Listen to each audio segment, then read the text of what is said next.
महोदय, आधुनिकीकरण के नाम पर उन गरीब आदिवासियों की जमीनों को छीन ली गई तथा उन्हें मजबूर कर दिया बंधुआ मजदूर बनने पर, किंतु आज उनकी स्थिति आपके समक्ष है। वासुदेव कुटुंबकम एवं सर्वे भवन्तु सुखिनः विचारधारा वाला देश, जहां आज नक्सल समस्या ने गंभीर रूप धारण कर रखा है। प्रश्न उठता है, ये नक्सली है कौन?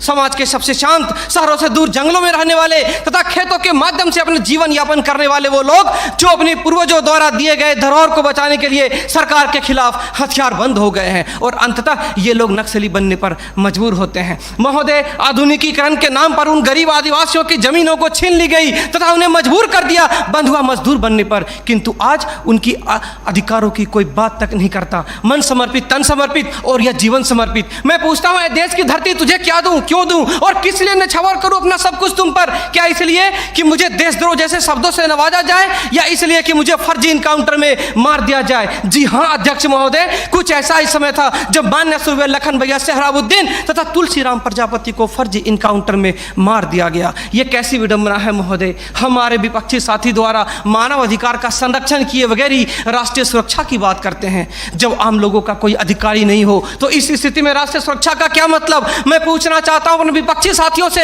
वे किस राष्ट्रीय सुरक्षा की बात करते हैं? पुलिस हिरासत में अत्याचार व मौत, उन्नाव केस, किसानों द्वारा आत्महत्या या बिहार के शेल्टर होम में हुई मासूम बच्चों के साथ दरिंदगी, क्या यह है राष्ट्रीय सुरक्षा?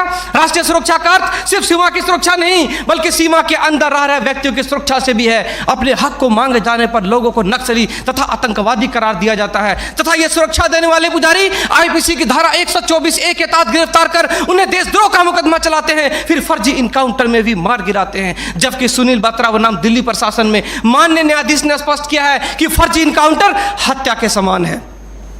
10 जुलाई 2004 को मनोरमा देवी के साथ दुष्कर्म और उसकी हत्या तथा पूर्वोत्तर राज्य की महिलाओं द्वारा हम सुरक्षा बलों के समक्ष निर्वस्त्र होकर विरोध प्रदर्शन करना इस बात का द्योतक है कि हम सुरक्षा बलों ने arms force special power act का दुरुपयोग कर नाजायज फायदा उठाया है, वहां के लोगों को जबरन गिरफ्तार कर उसे मानसिक एवं शारीरिक रूप से प्रताड़ित किया है तथा उनकी बहु बेटियों के साथ दरिंदगी कर मानवता को संसार किया है। यह देश की सभ्य समाज एवं लोकतांत्रिक शासन प्रणाली पर प्रश्नवाचक चिन्ह है। सीआरपीसी की धारा 41, 42, 107, 151 के तहत बिना वारंट गिरफ्तार करने की शक्ति, सीआरपीसी की धारा 129, 130 मजमे को तितर बितर करने की शक्ति और जरूरत पड़ने पर गोली चलाने तक की शक्ति इन सुरक्षा बलों को दी गई है। और कितने अधिकार दिया जाए इन्हें? तो दे दो रोलेक्ट एक्ट जैसा अंधा कानून और ढूंढते रहो इतिहास के पन्नों पर स्वतंत्रता एवं समानता जैसी शब्दों को। महोदय, आज जरूरत है चिंतन की, मंथन की, जागरूकता की, लोगों में विश्वास जगाने की। आज जरूरत है सुपर 30 जैसे संस्थानों की ताकि अपने पथ से भटके हुए बच्चों को उचित शिक्षा, भोजन इत्यादि का प्रबंध कराकर